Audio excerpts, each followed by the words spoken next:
सदैव रामेश्वराच्या चरणी नतमस्तक होतो.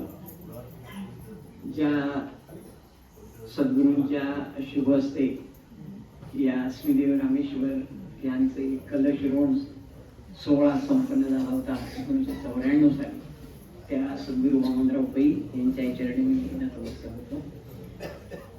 या ठिकाणी हा जो बाबा आंबेडी परिसर आहे त्याचे आमच्यावर खूप उपकार आहे. कारण सद्गुरूंना इथे आपण आणलं आणि त्यांच्या हस्ते हा मोठा कार्यक्रम त्यावेळी साजरा केला 94 सालामध्ये. पण त्याचबरोबर संत मित्र गोविंदराव परब हे या गावचे, ते मुंबईला राहायचे माझगावमध्ये, आणि त्यांचे तीनही चिरंजीव म्हणजे अशोकराव परब, वैकुंठ परब, शरद परब, तिन्ही सुपुत्राने जीवनविद्येला खूप मोठं योगदान केलंय. आपल्यापैकी काही लोकांना माहीत असेल नसेल, जीवनविद्या मिशनची पहिली वास्तू जी बदलापूरला झाली होती, जीवनविद्याचं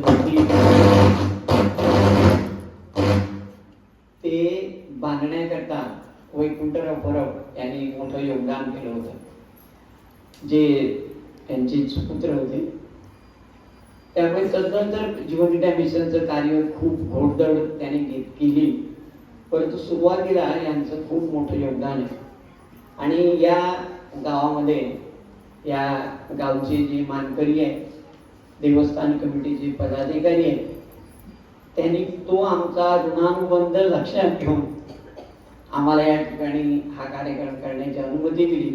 त्याबद्दल सर्व मानकऱ्यांचे, सर्व पदाधिकाऱ्यांचे मी जीवनविद्या मिशनच्या वतीने आभार मानतो. कारण आमच्या मनामध्ये खूप होतं की ज्या परब कुटुंबियांनी सद्गुरूंना सुरुवातीच्या काळामध्ये मदत केली की जीवनविद्येचं कार्य करण्याकरता, खास करून आमचे अशोकराव परब सद्गुरू मुंबईहून इथे आल्यानंतर कोकणातल्या सगळ्या कार्यक्रमाची महत्वाची जबाबदारी ते स्वीकारत असत. आणि त्यांच्या गावामध्ये या इथे कार्यक्रम व्हावेत असं आम्हाला मनोमन वाटायचं. आणि आमच्या इथले ग्रामस्थ आहेत त्यांनी समजा, किंवा या देवस्थान कमिटीचे पदाधिकारी किंवा मानकरी, पुजारी, या सर्व मंडळी आमच्या या विनंतीला मान दिल्याने आम्ही दर रविवारी इथे उपासना यज्ञ आम्ही आपल्या सहकार्यामुळे इथे करू शकतो. सद्गुरूंचं दर्शन तर तुम्हाला झालं, परंतु दर्शन पुरेसं नसतं, मार्गदर्शन पण लागतं. म्हणून दर्शनाने, पदस्पर्शाने पुण्य पावून झालेली ही भूमी मार्गदर्शन पण झालं पाहिजे, आणि ही सद्गुरूंची इच्छा आहे. आणि म्हणून आम्ही गावोगावी हे कार्यक्रम करत असतो. आम्हाला माहिती आहे की एखादा मोठा कार्यक्रम करायचा म्हटला ती खर्चिक बाब असते. कुडामध्ये करा, मालवणमध्ये करा, मोठ्या शहरात, तर ती खर्चिक बाब असते. परंतु गावोगावी जाऊन प्रत्येक गावामध्ये आठवड्यातला एखादा वार ठरवून जर तिथे कार्यक्रम करता आला तर कमी खर्चामध्ये लोकांपर्यंत पोहोचता येतं आणि जीवनविद्येचे विचार लोकांपर्यंत पोहोचवता येतात. म्हणून सद्गुरूंनी त्यावेळी म्हणजे 1963 साली निर्माण केलेलं हा जो ग्रंथ आहे ज्ञानेशांचा संदेश, जो हरिपाठावर आधारित आहे, त्या हरिपाठाच्या आधाराने आम्ही हा उपासनेत या ठिकाणी करत असतो, जिथे जिथे जातो तिथे तिथे. आणि त्याचं कारण असं की ज्ञानेश्वर माऊलींनी त्यावेळी 750 वर्षापूर्वी लिहिलेला हा एवढा मोठा उपयुक्त असे ज्ञान आहे. आणि म्हणून ते म्हणतात, असोनी संसारी जीवे देऊ करी, वेदशास्त्र उभारी बाया सदा, ज्ञानदेव म्हणे व्यासाची अगुणा, द्वारकेचा राणा पांडवा घरी. म्हणजे ज्ञानेश्वर माऊलींनी त्यावेळी द्वारकेचा राणा भगवान श्रीकृष्ण तुमच्या घरी येतील, म्हणजे तुमच्यावर कृपेची बरसात होईल, ते संसारी माणसाला मार्गदर्शन केलं. कशाने केलं? हरिमुखे म्हणा, हरिमुखे म्हणा, पुण्याचे गणना कोण. Very simple. लोक म्हणतात आता टास्क सिंपल आहे, धिंगाणामध्ये 3 नंबर असा कार्यक्रम असतो ना, की त्याच्यामध्ये असतं टास्क सिंपल आहे, तर तो गमतीचा भाग सोडला तर हे काम सोपं आहे. हरिमुखे म्हणा पुण्याची गणना होऊन. परंतु काय आहे की हे सोपं नाही, संगतीशिवाय ते होणार नाही. म्हणून संगती असावी लागते. वाईट गोष्टी सहज होतात, परंतु देवाचं नाव घेण्याकरता संगती लागते. आणि म्हणून ही संगती आपल्याला अट्टाहासाने मिळवावी लागते. आणि म्हणून गावातल्या लोकांपर्यंत आम्ही येतो, त्याचं कारण आपण सर्वांनी मिळून हा उपासनयज्ञ करावा ज्ञानेश्वर माऊलींच्या हरिपाठाच्या आधाराने. आणि हळूहळू लोकसंख्या येणारे श्रोते वाढता लोकांना त्याची आवड निर्माण होईल. कारण ते नामाचं सामर्थ्य आहे. ज्ञानेश्वर माऊलींनी सांगितलं त्याने की द्वारकेचा राणा पांडवा घरी, एवढं सामर्थ्य. आणि ते म्हणतात व्यासाशिवाय कोणा, म्हणजे प्रमाण कोणाला देतात, व्यासमुनी. म्हणजे स्वतः ते आत्मज्ञानी आहेत, विष्णूचा अवतार आपण त्यांना म्हणतो ज्ञानेश्वर माऊलींना, पण ते प्रमाण व्यासमुनींच देतात. म्हणजे मोठी माणसं आहेत ना, हे असं स्वतःवर घेत नाहीत मोठेपणा, तो मोठेपणा देतात. तसं ते स्वतः विष्णूचा अवतार असताना सुद्धा त्याने व्यासमुनींना हे मान दिलेले आहे. म्हणजे केवढी मोठी कृपा आहे. आणि हा हरिपाठ म्हणायला किती वेळ लागतो, 1 तासामध्ये हे सगळं होऊ शकतं. म्हणून आपण आपल्या जीवनात 1 तास जर दिला तर आयुष्याचं खूप कल्याण होईल. आणि म्हणून हे जे नाम आहे फार महत्वाचं आहे. येईल तैसा बोल रामकृष्ण हरी. तुम्हाला काय मोठं काय करायचं आहे असं नाही, जसं जमेल तसं. म्हणून संतांनी आपल्याला मुभा दिली की नाही, येईल तैसा बोल रामकृष्ण हरी. परंतु त्याचं गुपित मात्र समजून घेतलं पाहिजे. म्हणजे नेहमीच येईल तैसा बोल नाही, तर त्याच्यात काहीतरी आपण सुधारणा केली पाहिजे, वाढ केली पाहिजे, त्याच्या क्वालिटीमध्ये आपण काहीतरी बदल केला पाहिजे. आणि म्हणून हरिपाठामध्ये माऊली म्हणतात एकतत्व नाम दृढधरी मना, हरिसी करुणा येईल तुझी. ज्ञानेश्वर माऊली हरिपाठामध्ये एका अभंगामध्ये म्हणतात एकतत्व नाम दृढधरी मना, हरिसी करुणा येईल तुझी. म्हणजे हे जे नाम आहे ना, ते एकतत्व, हे एकतत्व आहे, ते तुझ्या मनामध्ये दृढ याचा अर्थ ते सातत्याने घे, श्रद्धेने घे, विश्वासाने घे, प्रेमाने घे. नोकरी धंदा काम टाकून नाही, तर ज्यावेळी तुला मोकळीक आहे आणि उगाचच काहीतरी करतोयस त्याच्या ऐवजी तू हे कर. आणि पण ते मनामध्ये तुझी श्रद्धा दृढ असली पाहिजे, विश्वास दृढ असला पाहिजे, आणि भगवंतावर आपलं प्रेम असलं पाहिजे.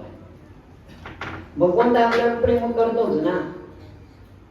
म्हणून हे जे नाम आपण घेतो विठ्ठल नाम, हे विठ्ठल नाम सोपं आणि सरळ आहे. म्हणून वामनराव पैंचा हा जो नाम आहे, आता इथे आपण रामेश्वराच्या मंदिरामध्ये बसलो आहे, राम नाम हे पण नाम आहे, विठ्ठल नाम हे पण नाम आहे. महाशिवरात्र होऊन गेली, ओम नमः शिवाय हे पण नाम आहे. श्री विष्णूची तर सहस्रनाम आहेत, भगवान श्रीकृष्णांची सहस्रनाम आहेत, श्रीदेव गणेशाची सहस्रनाम आहेत. हे सगळं आहे. पण आपल्याला काही संस्कृत मध्ये असलेले हे काही जमणार नाही. म्हणजे जेव्हा आपण म्हणतो फक्त गणपती ज्यावेळी आपल्याकडे पूजा असते, सत्यनारायणाची महापूजा, तेव्हा हे सहस्रनामावली ते भटजी येतात म्हणतात आणि आपण ते ऐकतो का नाही ऐकतो हे सांगता येत नाही, कारण अर्थ कळत नाही ना. विष्णू सहस्रनाम घेतलं जात आहे, अर्थ कळत नाही आपल्याला. डॉक्टर कशाळीकर म्हणून सावंतवाडीचे डॉक्टर आहेत, त्यांचा एक मुलगा जे हॉस्पिटलमध्ये डीन होते, असिस्टंट डीन होते. खूप भक्त ते, देवाचे भक्त. तर त्यांनी हे विष्णू सहस्रनाम याचा अर्थ, प्रत्येक नामाचा अर्थ काय आहे तो मराठीमध्ये आणि इंग्रजीमध्ये लिहिलाय.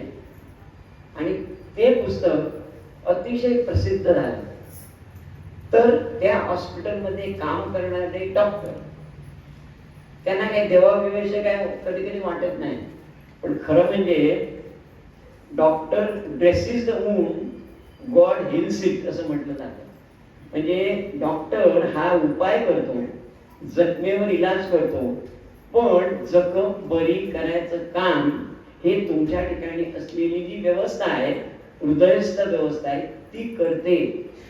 पण डॉक्टरने ते ड्रेसिंग करायला पाहिजे, पण ड्रेसिंग करून ती बरी होईलच असं नाही. तर तुमच्या ठिकाणी जी व्यवस्था आहे ती व्यवस्था ती बरी करते. तसं आता हे त्याने बनवलं, तसं आपण पूजेच्या वेळी सत्यनारायणच्या वेळी म्हणतो. जरा कठीण असतं ना. वामनराव पैनी आणि संतांनी आपल्यावर उपकार केले किंवा सोपं काहीतरी म्हणून, आणि म्हणून त्यांनी विठ्ठल नाम सांगितलं. कारण आपण वारीच्या निमित्ताने पंढरपूरला जातो, वारीला जातो, विठ्ठलाचं नाव घेतो, विठ्ठलाचं मंदिर असतात, तर राम नाम घ्या, कुठलं नाम घ्या, देवाचं नाव घ्या, परंतु ते दृढ श्रद्धेने, विश्वासाने, प्रेमाने घ्या. आणि म्हणून हा जो विठू आहे, हा विठू कसा आहे, लेकुरवाळा आहे. विठू माझा लेकुरवाळा, संगे गोपाळांचा. तर आपण सगळी मंडळी जी आहो ना, ती त्या विठूची, ती आपण लेकर आहो ना, ती आपली माऊली आहे. मग त्या माऊलीचं नाव आणि नाम घेणं हे सोपं आहे ना. फक्त ते दृढ श्रद्धेने घ्यायला पाहिजे, ते विश्वासाने घ्यायला पाहिजे, प्रेमाने घ्यायला पाहिजे, श्रद्धेने घ्यायला पाहिजे. आणि म्हणून हे ज्ञानेश्वर म्हणतात तसं, एक तत्व नाम दृढ धरी म्हणा, कधीसी करुणा घेईल. म्हणजे जेव्हा तुम्ही ते म्हणाल तेव्हा देवाची कृपा आपोआप होईल. देवाची कृपा करायला तुम्हाला फार काय दुसरं काय करायला नको आहे. मंदिरामध्ये तुम्ही येता, रामेश्वराला नमस्कार करता, तेव्हा तो श्रद्धेने करावा, विश्वासाने करावा आणि रामेश्वरावर प्रेम ठेवून करावा. कारण देवावर प्रेम करणं देवाला कठीण असलेली गोष्ट आहे. देवाच्या दरबारामध्ये प्रेम करणारा साधक, प्रेम करणारा भक्त भेटला पाहिजे. आणि म्हणून हा जो भगवंत आहे, परमेश्वर आहे, याला दुष्काळ काय, त्याला दुष्काळ हा प्रेमाचा आहे.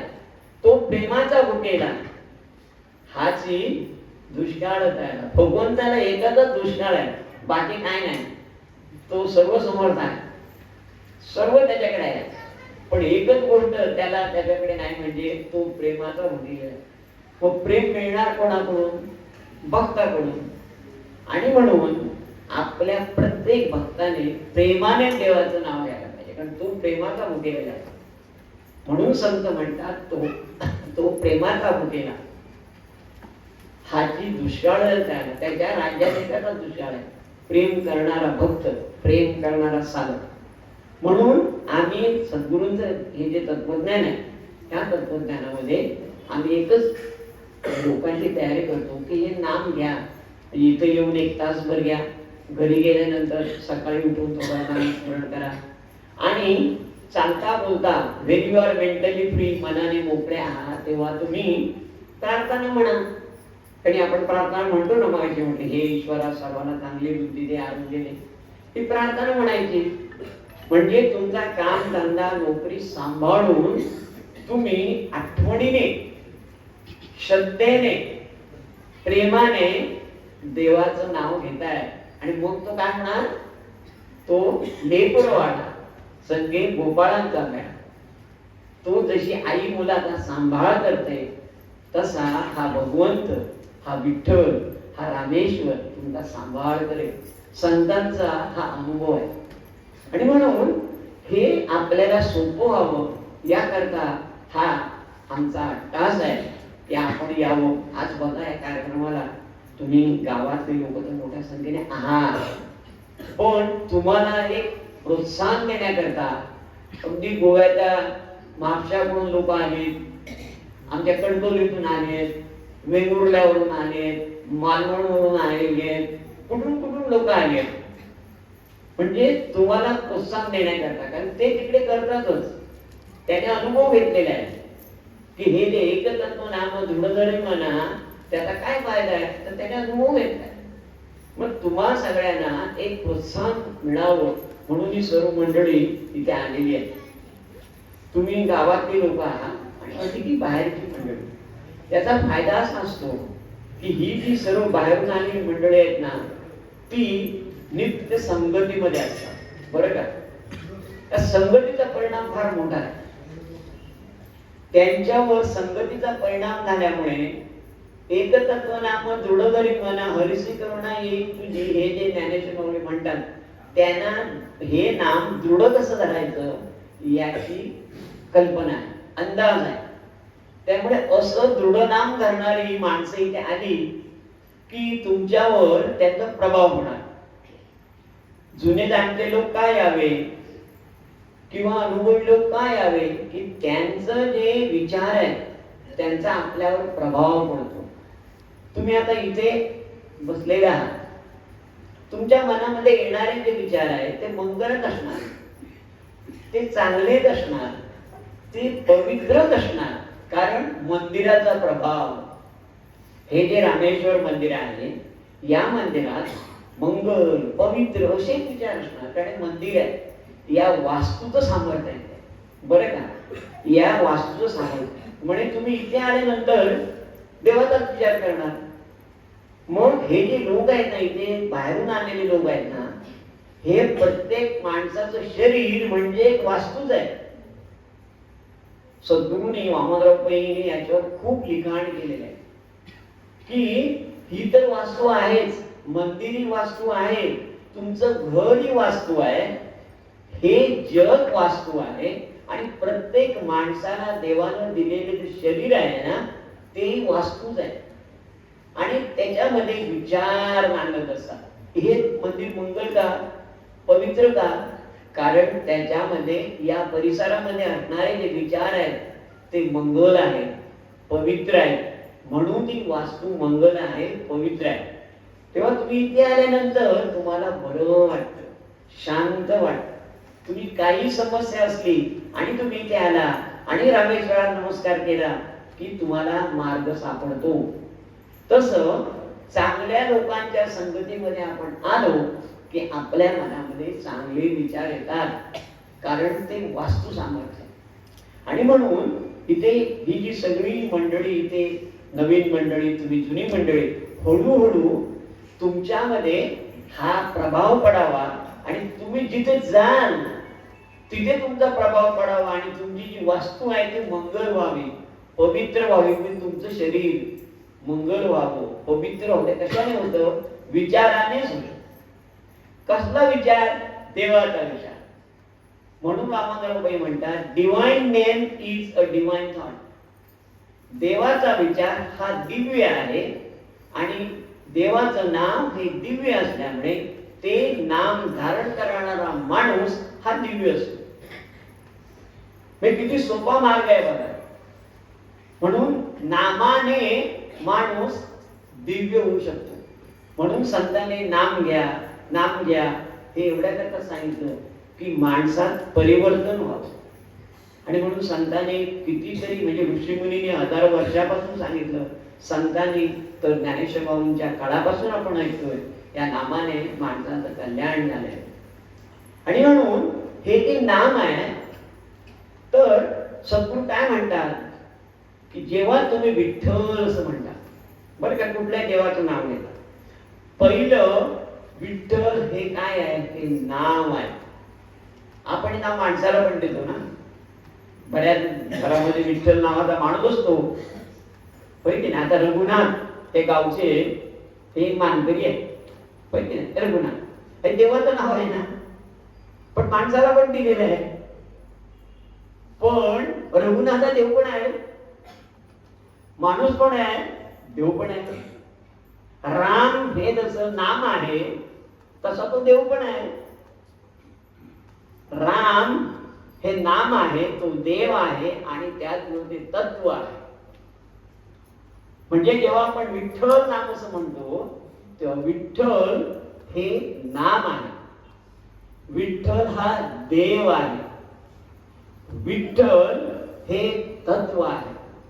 बरं, म्हणजे एकदा विठ्ठल म्हटलं की याच्या सगळ्या गोष्टी येतात. माणसाच्या बाबतीत ते नाव आहे फक्त, पण देवाच्या बाबतीत ते काय आहे? नाम आहे. त्याला नामस्मरण म्हणतो.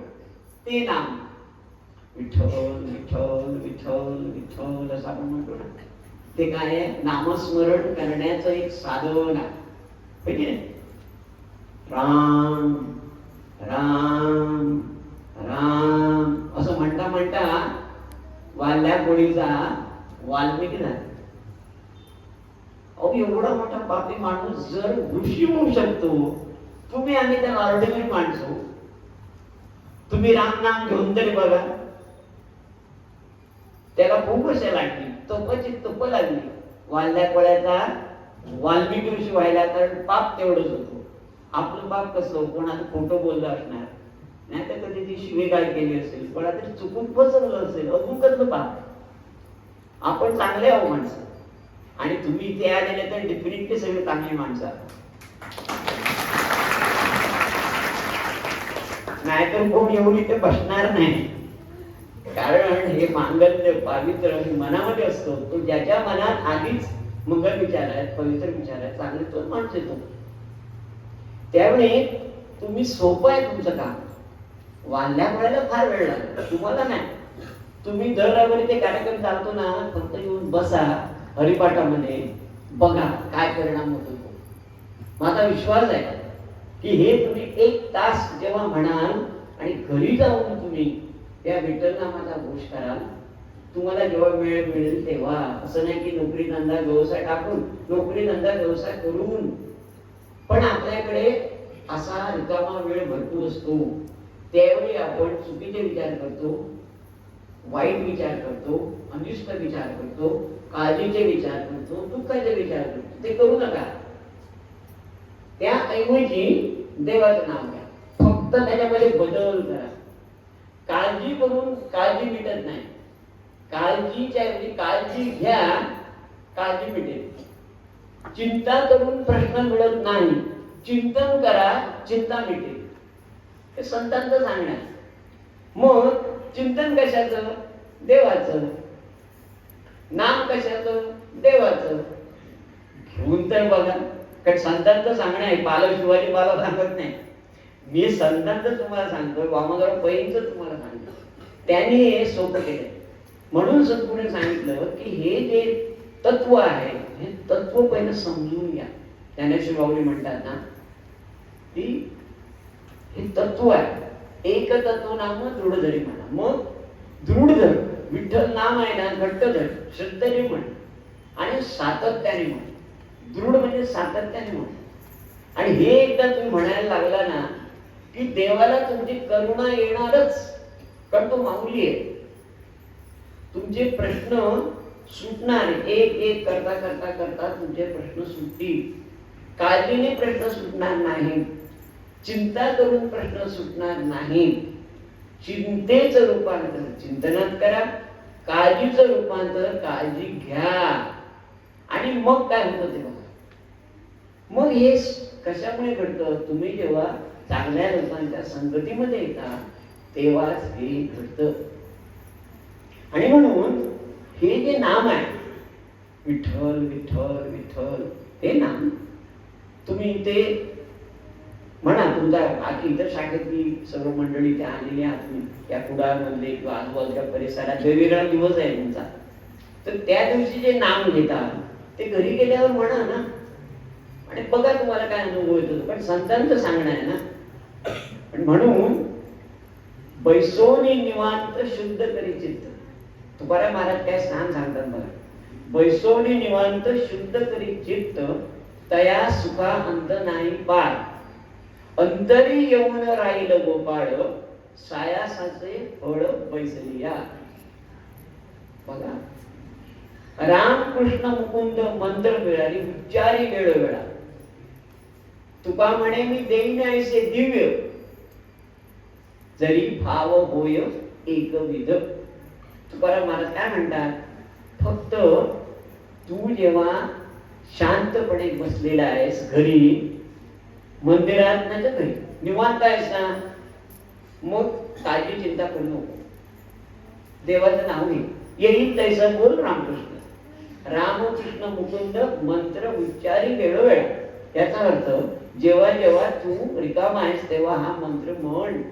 रामकृष्ण मुकुंद मुरारी म्हणजे कुठले, म्हणजे विठ्ठल नाव. आपण म्हणतो विठ्ठल, विठ्ठल नाम घे. मग काय होईल, अंतरी येऊन राहिलं गोपाळ. कारण ज्याचं तू नाव घेतोयस ना तो तूच आहेस. ज्याचं तू नाव घेतोयस कारण तो आत्मतत्वाच्या रूपाने तुझ्या हृदयामध्ये आहे. तू जेव्हा नाव घ्यायला लागतोस तेव्हा ते आत्मतत्व तुम्हाला प्रतिसाद द्यायला लागतं. तुमच्या हृदयामध्ये आहे, संतांचं सांगणं आहे. आणि म्हणून असं जेव्हा होतं तेव्हा तो प्रतिसाद तुम्हाला मिळायला लागतो त्या तत्वाकडून. म्हणून ते तत्व आहे. रामकृष्ण मुकुंद मंत्र उच्चारी वेळोवेळा. आणि तुकाराम महाराज प्रमाण देऊन सांगतात, मी देईन असे दिव्य. बघा, मी देईन म्हणजे तुकाराम महाराज म्हणतात, म्हणजे देवाचं प्रमाण देऊन सांगतात, मी तुम्हाला देईन, दिव्य देईन. म्हणजे तुमच्या समस्या सोडवण्याचा मार्ग तुम्हाला मी दाखवेन. तुमच्याच मनामध्ये तो कळायला लागेल तुम्हाला देवाच्या कृपेने. जरी भाव होय एकविध. जन्मात नाही इथे आहे. तुमचा भाव एकविध झाला पाहिजे. म्हणजे काय, श्रद्धेने नाम घ्या, दृढ नाम घ्या, प्रेमाने नाम घ्या, आवडीने नाम घ्या. आणि उगाच काहीतरी इकडे तिकडे करण्याच्या ऐवजी, दुःखाचे, चिंतेचे, काळजीचे विचार करण्याच्या ऐवजी देवाचं नाम घ्या. सिंपल सिंपल, फार सगळे त्रासदायक नाही. आणि असं जेव्हा तुम्ही कराल तेव्हा तुकाराम महाराज म्हणतात, मी देईन ऐसे दिले. कंडिशन काय, जरी भाव होय. अट काय, तेवढीच आहे. म्हणजे श्रद्धेने, प्रेमाने, आवडीने, दृढ दृष्टीने देवाचं नाव घ्या, मी तुम्हाला दिव्य असं देईन. दिव्य म्हणजे जे जे म्हणून तुम्हाला चांगलं आहे, उत्तम आहे आणि तुमच्या हिताचं आहे. बघा, देवाला माहिती आहे तुमच्या हिताचं काय. तुम्ही म्हणाल मला हे मिळाले की माझं हित होईल, माझं कल्याण होईल, असं तुम्हाला वाटेल. कदाचित ते अज्ञान असेल. पण देवाला माहिती आहे तुमच्या हिताचं काय, तुमच्या कल्याणाचं काय, तुमचं भलं कशाने होईल, तुमचं कल्याण कशाने होईल हे देवाला माहित आहे. आणि म्हणून तुम्ही देवावर सोपवा. फक्त तुम्ही नाम घ्या त्याचं. आणि तो जो भगवंत आहे, देव आहे, तो तुम्हाला दिव्य देईल. बघा, म्हणजे उपास नाही, तपास नाही, व्रत नाही, वैकल्य नाही, कष्ट नाही, खर्च नाही, काहीच नाही. हो, आता ह्याच्यापेक्षा सोपं काय पाहिजे. संतांनी किती सोपं सांगितलं बघा. म्हणून भाव होय एकविध. संतांचे उपकार आहेत आपल्यावर. त्यांनी तुम्हाला, आता लोक तीर्थयात्रेला जाणारे आहेत, एकादशीला जाणार, पंढरपूरला जाणार आहेत, ज्यांची आरोग्य चांगले जाऊ शकतात. तुम्ही जा, दर्शन घ्या, पांडुरंगाचं या. पण आल्यानंतर एकतत्व नाम दृढधरी मना हरिसी करुणा येईल तुझे विसरून होतात. नाही तर पंढरपूरला जाऊन आला आणि परत आपले नेहमीचे व्यवहार सुरू झाले, देवाचं नाव सोडून बाकी सगळं करतो. तसं नको. बाकीचं सगळं करायचंच आहे, पण देवाला सोडू नको ना. एवढी वारी केली, पायी वारी केली, 15, 16, 17 दिवस पायी गेला, तुम्ही परत आला, देवाचं दर्शन झालं, पांडुरंगाची कृपा झाली, छान झालं. पण इथे आल्यानंतर देवाचं नाव आपण विसरायचं नाही. आता केलं की नाही, 18 दिवस देवाचं नावच घेतलं अखंड. माझा पुतण्या गेल्या, आमच्या गावातली बरीच मंडळी गेली होती. आणि आल्यानंतर गंगापूजन केलं. तर आम्ही गेलो गंगापूजनाचा प्रसाद द्यायला. तर मी सहज प्रश्न विचारला, गंगापूजन चाललंय, नामाचं काय आठवण नाही. आम्ही म्हणतो ना, नाही म्हणतो, हरिपाठ म्हणताना मी आपलं, कारण त्यांना माहित आहे मी वामनराव पहिला शिष्य आहे आणि विठ्ठलाचा भक्त आहे. तुम्ही आपलं प्रेमाने विचारलं, नामाचं काय म्हणतो, हरिपाठाचं काय म्हणतो, आम्हाला पाठ झाला, आम्ही जाऊन आलो.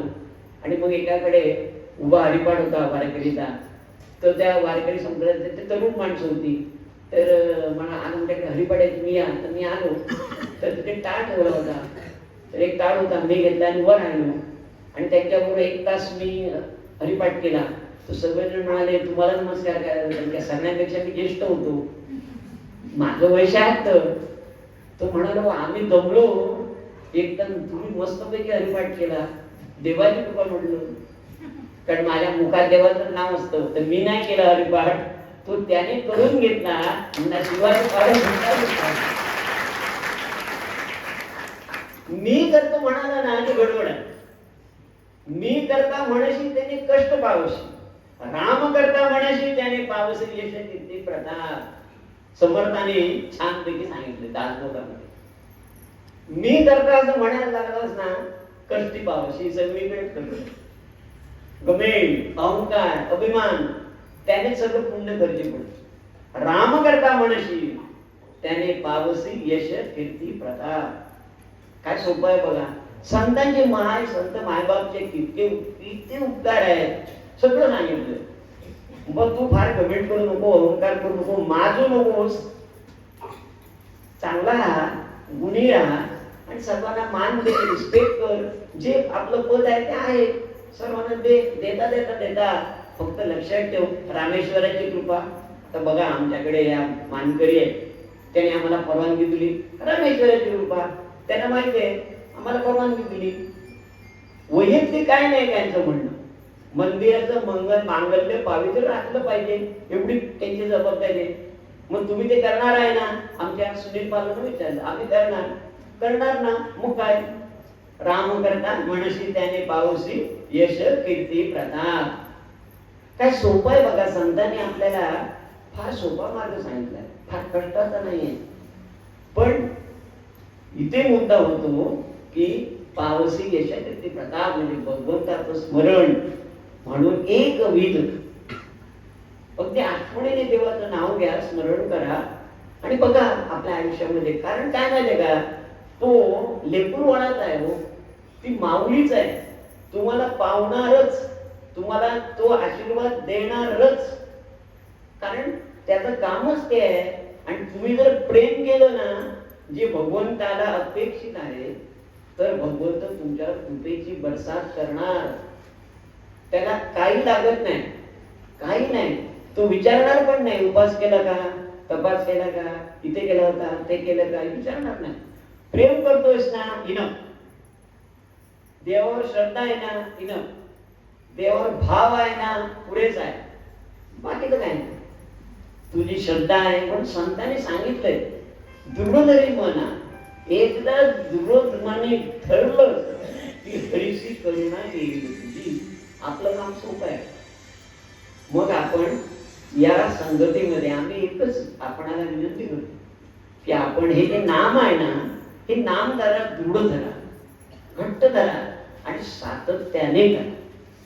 म्हणून आम्ही काय केलं, सद्गुरू अहमदराव यांनी काय सांगितलं की तू सकाळी थोडा वेळ नामस्मरण कर, तुला वेळ मिळेल त्या नामस्मरण कर. आणि चालता बोलता विश्व प्रार्थना म्हण. म्हणजे विश्व प्रार्थना देवाच्याच नामस्मरण जायचे. काय आहे ती विश्व प्रार्थना, तुम्हाला सर्वांना पाठ आहे, एकदा म्हणूया. हे ईश्वरा सर्वांना चांगली बुद्धी दे, आरोग्य दे, सर्वांना सुखानंदा ऐश्वर्यात दे. सर्वांचं भलं कर, कल्याण कर, रक्षण कर आणि तुझे जोडना भारखंड राहू दे. हे ईश्वरा सर्वांना चांगली बुद्धी दे, आरोग्य दे, सर्वांना सुखानंदा ऐश्वर्यात दे. सर्वांचं भलं कर, कल्याण कर, रक्षण कर आणि तुझे जोडना भारखंड राहू दे. हो. छान वाजवतो आपण, एकदम ताला.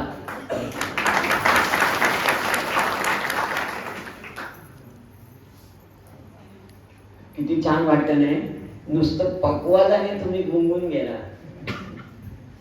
पक्वाज नामाने किती गुंजूनणार, त्याच्यातून आवाज बाहेर येतो. ते जे पक्वाज त्याने वाजवला ना, त्यात आवाज येत होता. तुम्ही ऐकला? ते होता ना, हे ईश्वरा सर्वांना चांगली बुद्धी दे, आरोग्य दे, सर्वांना सुखात आनंदात ऐश्वर्यात दे, सर्वांचं भलं कर, कल्याण रक्षण कर, आणि तुझे गोड नाम पादखंड राहू दे. हो, ऐकला ना आवाज? प्रत्येक वाद्य हे देवाचं नामच घेत असत. हार्मोनियम तुम्ही ऐकला, ते तुम्हाला माहित आहे, ते ऐकू येतं. तबल्यातून येतो, याच्यातून येतो, झंकारीतून येतो, विणेतून येतो देवाचं नाव. त्यामुळे प्रत्येक ते मांगल्य आहे, त्या त्या वास्तूमध्ये, त्या वस्तूमध्ये मांगल्य आहे, पावित्र्य आहे. ते म्हणून अनुभव यायला पाहिजे. पण केव्हा येतो? एकदा नाम दृढ जरी मना परिसी करू नाही. आता मला माहित आहे, माझ्या कानात हे मला पटलेलं आहे की त्याच्यातून ध्वनी येतो, प्रार्थना येते. तुम्हाला फक्त मला सांगावी लागली आणि दुसऱ्या वेळी तुम्हाला कळलं आवाज येतो. होय की नाही? पहिल्यांदा नाही आला, बाबूने वाजवलं, नंतर वाजवलं तेव्हा तुम्हाला प्रार्थना ऐकू आली. तेव्हा तुम्ही जेव्हा घरी जाल तेव्हा प्रार्थना म्हणा, तेव्हा तुमच्या हृदयातला ईश्वर तुमची प्रार्थना ऐकेल. तुम्ही करून तर बघा. आणि जेव्हा त्या हृदयातल्या ईश्वराला तुम्ही ती प्रार्थना ऐकवाल तेव्हा तुम्ही ती प्रेमाने केली असेल. आणि त्याला ज्याचा दुष्काळ आहे तो तुम्ही त्याचा दुष्काळ संपवाल. रघुनाथ बाबांच्या घरी प्रार्थना म्हटली की देवाचं प्रेम वाढलं. आता ते मानकरीच आहेत, पण जेव्हा प्रार्थना म्हणतील तेव्हा त्यांच्या हृदयस्थ ईश्वराला ते प्रार्थना ऐकवतील. आता ते मानकरीच आहेत, इथे येऊन पूजा करतात, देवाची सेवा करतात, सगळं करतात. पण एकदा जाऊन घरी प्रार्थना म्हटली की ती देवापर्यंत पोहोचली. घरी आहे पण इकडे रामेश्वराला पोहोचली. कारण मनाने ते जोडलेले आहेत रामेश्वराशी. हे शास्त्र आहे मनाचं. आणि म्हणून प्रयोग करून बघा तुम्ही. याचं कारण काय माहितीये का? याचं कारण ज्ञानेश्वर माऊलीने फार सांगितलं. माऊली काय म्हणतात? ज्ञानेश्वर माऊली बघा, ते म्हणतात, देव देव म्हणून व्यर्थ का फिरसी. बघा काय सांगतात ज्ञानेश्वर माऊली. वामनराव पैना आणि शिवाजी पर्यंत नाहीत नाही. ज्ञानेश्वर माऊली म्हणतात, काय म्हणतात? देव देव म्हणून व्यर्थ का फिरसी, निज देव नेडसी मुळी कोण. देवा नाही रूप, देवा नाही नाव, देवा नाही गाव कोठे काय. ज्ञानदेव म्हणे बजा आत्मदेवा, अखंडित सेवा करा त्याची. काय सुंदर शब्दामध्ये. निज देव नेडसी मुळी कोण. तुझा जो देव आहे ना तो कुठे आहे? त्याला नुसतं नावाने मर्यादित करू नये, गावाने मर्यादित करू नको. तो तुझ्या हृदयामध्ये आहे, प्रत्येक माणसाच्या हृदयामध्ये आहे. आणि तो देव लक्षात ठेव. मग त्या देवाला तू जेव्हा नामस्मरणाच्या माध्यमातून, या प्रार्थनेच्या माध्यमातून ऐकवशील, तो देव तुझ्या ठिकाणीच आहे. तो मग तुझी सगळी कामं व्यवस्थित पार पडतील. कारण त्याला तुझी काळजी आहे. हरीसी करुणा येईल तुझी. तुमच्यापेक्षा त्याला तुमची काळजी जास्त आहे.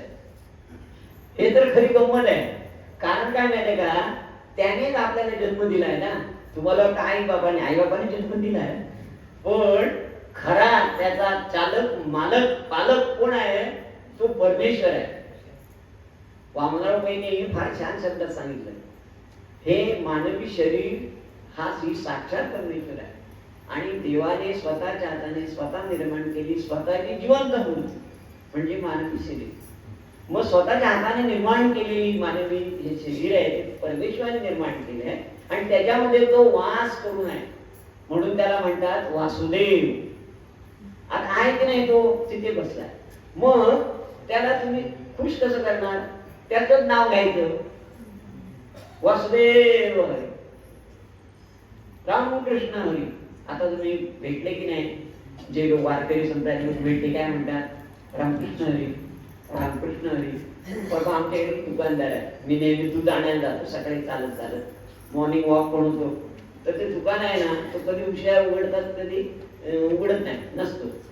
तर एकदा काय झालं, ते मला भेटतात, मी रामकृष्ण हरी म्हणतो, आणि ते आले, वारीला गेले होते, आले वारीला आले आणि दुकान उघडलं.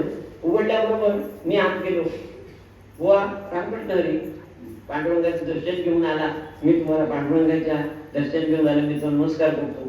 तर त्यांनी मला सारखा नमस्कार केला. कोणी? त्यांनी, आमच्या पाटलांनी, त्यांचं नाव पाटील. पाटील, अहो मी तुम्हाला सारखा नमस्कार, तुम्ही पण घालता. ओ नाही हो, मी शिकून आलो ना, त्या मला आता कळलेलं आहे की प्रत्येक माणसात पांडुरंग आहे, त्याला नमस्कार करायचा. कायाही पंढरी आत्मा पांडुरंग, कधी तसे संग अडमीस. मला कळलं म्हणाले, मी ही पंढरीतून आलो ना, मला कळलं म्हणाले, कायाही पंढरी आत्मा पांडुरंग, कधी तसे संग अडमीस. तर मी पांडुरंगाचं दर्शन घेतलं, पण तुमची कायाही पंढरी आहे, त्याच्यात पांडुरंग बसलेला आहे, त्याला मी नमस्कार करतो म्हणाले. वा पांडुरंग पाटील, तुम्ही म्हटलं जी जिंकली. चला लक्षात घ्या, परिवर्तन होतं माणसाच्या डोक्यात. तेव्हा माणसाला जेव्हा तुम्ही नमस्कार करता, तेव्हा हे तुकाराम महाराज वाक्य पहा, कायाही पंढरी आत्मा पांडुरंग, करीतसे संग अनिश, तो त्याच्या ठिकाणी आहे. म्हणून ही काया जी धारण केली पंढरी आहे, त्यामध्ये तो पांडुरंग आहे, तुकाराम महाराज सांगतात. लक्षात घ्या. मग त्याला असं जेव्हा तुम्ही नमस्कार कराल, तेव्हा तुमचा नमस्कार पांडुरंगापर्यंत पोहोचला म्हणून सांगा, न जाता पंढरीला पोहोचला. बघा काय सोपं काम आहे. कारण काय, त्याच्या ठिकाणी नांदणारं जे आत्मतत्व, एक तत्व नाम दृढ धरी मन तत्व, त्याच्या ठिकाणी नांदणार तत्व आणि तुमच्या ठिकाणी नांदणार तत्व हे एक असल्यामुळे तुम्ही जे त्याला नमस्कार कराल तो पांडुरंगाकडे पोहोचला. याच्या उलट तुम्ही जर द्वेष केला, मत्सर केला, तिरस्कार केला, तोही पांडुरंगाकडे पोहोचला. पांडुरंग म्हणणार, एवढा माझं घेऊन आला, 15 दिवस वाढती येणे, काय करतो हा माझा लेख, काय म्हणणे. पण जेव्हा तुम्ही अशा तऱ्हेने कराल, पांडुरंग किती खुश होईल. म्हणून तत्व फार महत्वाचं. एक तत्व नाम गुणधरी मना हरिसे करुणा येईल. हे जे तत्व आहे ना, म्हणून त्याच्याकडे तत्व आहे दृष्टीने. म्हणून तुमच्या माझ्या प्रत्येक माणसाच्या ठिकाणी ते आत्मतत्व नांदतंय. त्याला तुम्ही विठ्ठल म्हणा, त्याला राम म्हणा, त्याला जे तुम्ही नाव द्यायचं ते नाव द्या. ते तत्व प्रत्येकाच्या ठिकाणी आहे. स्त्री असू द्या, पुरुष असू द्या, माणूस म्हणून जो आहे त्या प्रत्येकाच्या ठिकाणी ते तत्व आहे. म्हणून ज्ञानेश्वर माऊली म्हणतात, एक तत्व नाम दृढधरी मना. म्हणजे हे तत्व लक्षात घेऊन, मनात घेऊन तू माझं नाव घे. ते कसं घे? दृढ घे, श्रद्धेने घे, प्रेमाने घे, आवडीने घे, गोडीने घे. आणि मग काय होईल? हरीसी करुणा येईल. सोपं आहे की नाही? अतिशय सोपं. म्हणजे आपण जीवनामध्ये यशस्वी होणं हे फार सोपं आहे. आणि म्हणून याकरता फार मोठं काही कष्ट नाही, परंतु नाम फार महत्वाचं आहे. आणि म्हणून आम्ही आपणापर्यंत एवढ्या करता येतो की नामाचा छंद लागा. असादरी छंद, असादरी छंद, मिटून ये जाई भवबंध. असादरी छंद, असादरी छंद, मिटून या जाई भवबंध. सद्गुरूंचं कीर्तनातलं एक वाक्य आहे, असादरी छंद, असादरी छंद, मिटून या जाई भवबंध. छंद, नामाचा छंद जर जपला, नामाचा छंद जर आपण राखला, तर काय, हा जो भवबंध आहे, आपल्या समस्या जीवनामध्ये येतात. आपण संसारी माणसं, समस्या आहेत, अडचणी आहेत, दुःख आहेत, सगळं आहे. पण त्याच्यातून तुम्ही बाहेर पडाल, तुटून जाईल. फक्त छंद धरला पाहिजे, नामाचा छंद. असाधरी छंद तुटोनिया नाही बहुमंत. फक्त नामाचा छंद आणि तो संगतीनेच होऊ शकतो. म्हणून चांगल्या लोकांच्या संगतीमध्ये आपण येतो. आता हे जे नाम आहे, हे नाम फार सुंदर आहे, गोड आहे. आणि जसं तसं हे नाम तुम्ही म्हणता तसं तसं नाम गोड व्हायला लागतं. अतिशय प्रसिद्ध असं वाणी वर्मांचं ते गीत आहे की अमृताहुनी गोड नाम तुझे. तुम्ही म्हणताय तर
म्हणजे अमृत कसं होतं हे आम्हाला माहित नाही, होय की नाही? आपल्याला माहित नाही.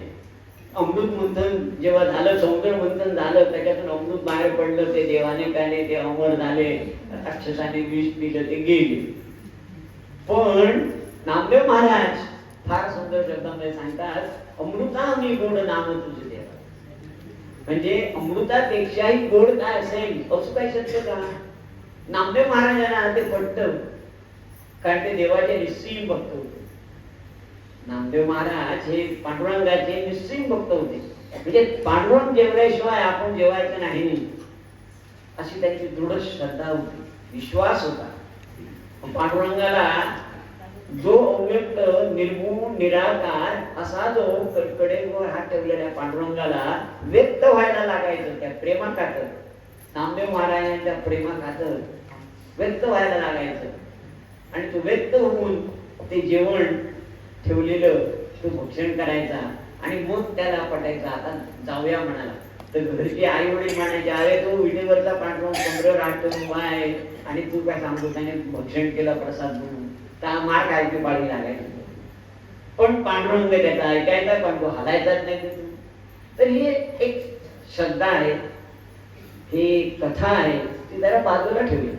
त्याच्यातलं तुम्ही कुणी खरं म्हणेल, खोटं म्हणेल म्हणा, मत भिन्नता असू शकते, पण महत्वाचं म्हणजे त्याच्या श्रद्धेविषयी संशय नाही.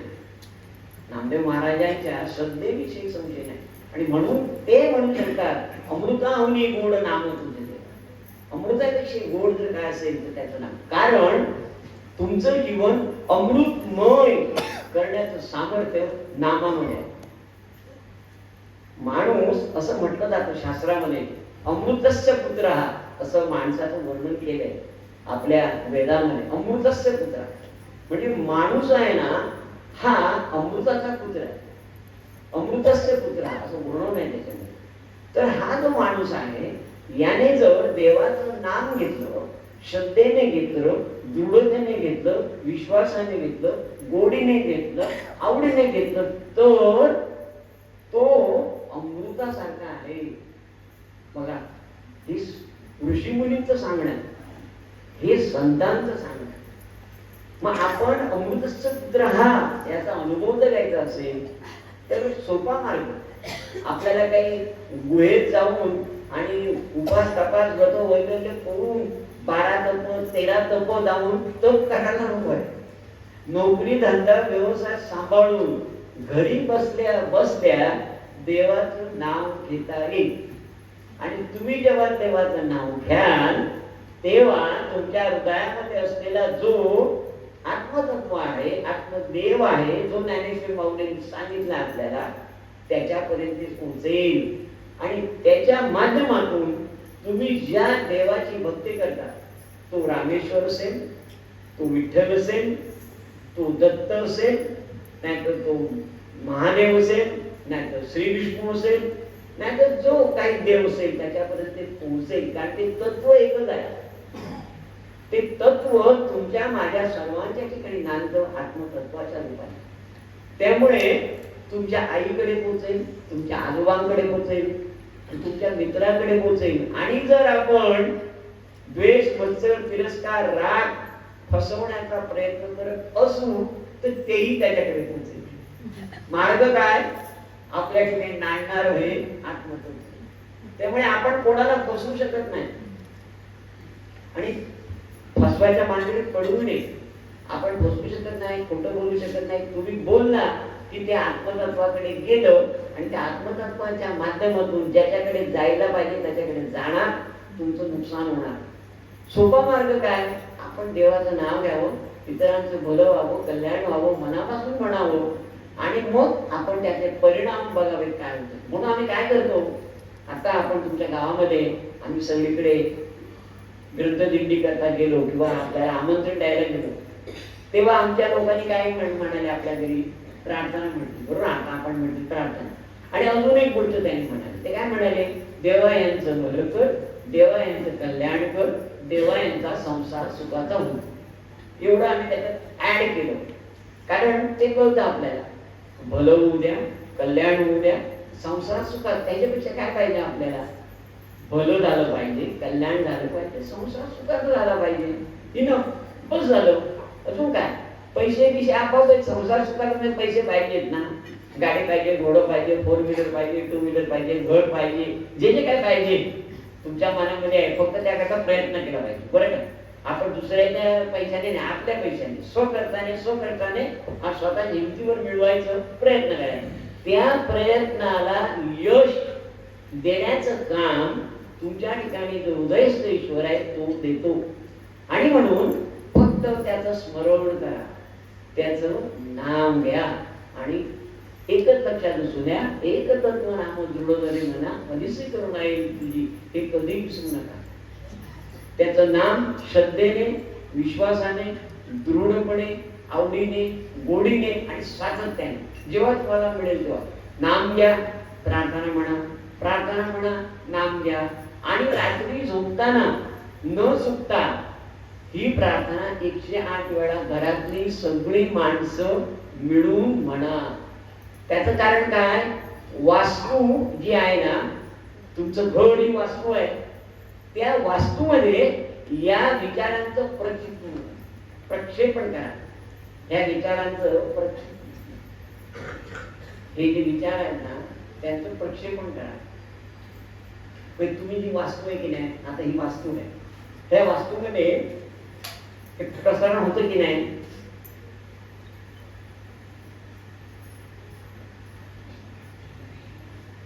तसं तुमच्या घरामध्ये जेव्हा तुम्ही झोपताना ही प्रार्थना म्हणा, तेव्हा प्रार्थनेचे ते जे विचार आहेत, प्रार्थना ही दिव्य आहे, डिवाइन थॉट आहे. प्रार्थना वामनराव पै म्हणतात, ही जी प्रार्थना आहे हा एक दिव्य विचार आहे. आणि हा दिव्य विचार तुम्ही जेव्हा रात्री झोपताना म्हणाल तेव्हा तुमच्या घरामध्ये, वास्तूमध्ये ते विचार राहतील. तुम्ही झोपी जाल, सकाळी उठाल तेव्हा ते दिव्यत्व तुमच्या घरामध्ये प्रकट व्हायला लागेल. म्हणून न चुकता 108 वेळा प्रार्थना रात्री झोपताना सगळेजण मिळून म्हणा. एक काय होईल की तुम्ही आधी झोपताना सगळे एकत्र याल. पहिले प्लस पॉइंट, सगळेजण रात्री प्रार्थना म्हणायची म्हणून वेळेवर जेवाल. नाहीतर एक आधी जेवतो, मागे जेवतो, पुढे जेवतो, पाठी जेवतो नको. जेव्हा प्रार्थना म्हणा आणि झोपताना एकत्रितपणे ते प्रार्थना म्हणा. कारण काय? एकत्र असणं हा एकेश्वर तिथे. तुम्ही सगळी जण म्हणून ती प्रार्थना म्हणा. काय तुमच्या कुटुंबामध्ये प्रगती होते ती बघा. कारण काय माहिती का? त्या निरव शांततेमध्ये, शांतता असते ना, रात्री झोपायची वेळ झाली तर शांत असतं. आणि त्या निरव शांततेमध्ये तुम्ही जेव्हा ती प्रार्थना म्हणता तेव्हा ती प्रार्थना तुमचा हृदयस्थ ईश्वर ऐकतो. ज्ञानेश्वर त्याच्यात भगवंताने काय सांगितलंय? गीतेमध्ये सर्व भूतमात्रांच्या हृदयामध्ये ईश्वर आहे, तो नेहमी जागरूक असतो. पण झोपताना जेव्हा निरव शांतता असते तेव्हा तुम्ही ती प्रार्थना म्हणणार, ती घरातल्या प्रत्येक माणसाच्या ठिकाणी जो उदस्त ईश्वर आहे त्याच्याकडे ती पोचते. आणि ती एकदा पोचत नाही तर घरात 4 माणसं असतील तर ती प्रार्थना 16 टाइम्स त्याच्याकडे पोचते. कारण ते मल्टिपल होतो. म्हणजे एक माणूस असेल तर एकदा, 2 असली तर 4, 4 असली तर 16, 5 असली तर 25, अशा प्रमाणात ती तुमच्या हृदयात ईश्वराकडे जाते. म्हणून एकट्याने म्हणू नका, सगळ्यांनी मिळून म्हणा, म्हणजे ती मल्टिप्लाय होते. आणि मग तुम्ही बघा, तुमची मुलं हुशार होतील, चांगली होतील, गुणी होतील, शिकतील आणि आयुष्यामध्ये प्रगती करतील. म्हणून ज्यांच्या घरात लहान मुलं आहेत, न चुकता म्हणा, ती झोपणार असतील ना तर लवकर म्हणा, 10 वाजता म्हणा. तुमचं आईला बाकीचं काम करायला वेळ मिळत नसेल, तू मागून कर, पण मुलं जागी आहेत ना, प्रार्थना म्हणा, 9 वाजता म्हणा, मी सगळेजण मिळून म्हणा. असं काहीतरी करा जेणेकरून सर्वांना ती प्रार्थना म्हणता येईल. आणि मग बघा तुमची मुलं कशी शिस्तप्रिय होतात, अभ्यास करतात, सगळं चांगलं होईल. कारण हे वामनराव पैंचा हा जो फॉर्म्युला आहे ना, हा फॉर्म्युला मी 40 वर्ष बघतोय. मी तुम्हाला काय पुस्तकात वाचलेलं सांगत नाही. मी वामनराव पैंच्या संप्रदायामध्ये मी किती सालापासून आहे, म्हणजे 1987 सालापासून आहे. म्हणजे आता 39 वर्ष झाले, होय की नाही. 39 वर्ष मी लाखो कुटुंब बघितले. ती सगळी कुटुंब आज सुखी, समाधानी, यशस्वी झाली आहेत. आणि त्यावेळी जन्माला आलेली मुलं आज मोठ्या मोठ्या पदावर नोकऱ्या करतात. हा माझा अनुभव आहे. म्हणून मी तुम्हाला खात्रीपूर्वक सांगतो की हे तुम्ही करून बघा, तुम्हाला खात्रीपूर्वक तो अनुभव येईल. आणि म्हणून महत्वाचा मुद्दा, हरिपाठामध्ये सहभागी व्हा. म्हणून घरी तुम्ही आता आमचे सुदीप बालक तुमच्याकडे येतात, तुम्हाला सांगतात की तुम्ही आज हरिपाठ म्हणा, पण घरी गेल्यानंतर सकाळी एकदा हरिपाठ म्हणा, थोडा वेळ देवाचं नाम घ्या, प्रार्थना जेव्हा तुम्ही मनाने मोकळे असाल तेव्हा म्हणा. आणि रात्री झोपताना घरातली सगळी माणसं मिळून ती प्रार्थना म्हणा. आणि काय जीवनामध्ये परिणाम होतो ते बघा. म्हणजे याने काय होईल, जे हरिपाठामध्ये ज्ञानेश्वर माऊली म्हणाले आहेत, एकतत्व नाम दुर्गधरी म्हणा परिसी करुणा येईल जी. 100% देवाला तुमची करुणा येणार. म्हणजे त्याला करुणा येणार, तर करुणा म्हणजे नाही, तुमच्या कृपेची बरसात करेल, तुमचं जीवन सुखी समृद्ध होईल. हा माझा अनुभव आहे. आणि संतांचं सांगणं आहे, वामनराव पैंचं सांगणं आहे, तर तुम्ही कृपया याचं पालन करावं अशी मी आपणा सगळ्यांना विनंती करतो. इथे सद्गुरूंचे ग्रंथ आहेत, तुम्हाला जो आवडेल तो ग्रंथ घेऊन जा. पण ज्ञानेशांचा संदेश हा जो ग्रंथ आहे ना, हा इथे आहे, ज्याच्याविषयी बोललो आहे त्यात छान लिहिले सद्गुरू माऊलींनी प्रार्थनेविषयी. आणि ज्या प्रार्थनेविषयी आपण बोललो त्याची ही एक छोटस पुस्तक आहे, संकल्प सिद्धीचं गुपित विश्व प्रार्थना. म्हणजे संकल्प सिद्धीला कसे जातात असं आहे. आणि बाकी सद्गुरूंची तुम्हाला टीव्हीवर, आपल्या युट्यूबवर प्रबोधन आहे, त्याचं श्रवण करा, चिंतन करा, वंदन करा, वाचन करा. आणि हे ग्रंथ आहेत, त्यांचा जर केलं तर तुमचं जीवन खात्रीपूर्वक सुखी, समाधानी, यशस्वी होईल. माझी खात्री आहे ते व्हावं अशी मी सद्गुरूंच्या प्रार्थना करतो, रामेश्वराच्या त्यांनी प्रार्थना करतो. इथे सांगतो. धन्यवाद. जय सद्गुरू, जय शिवशंकर.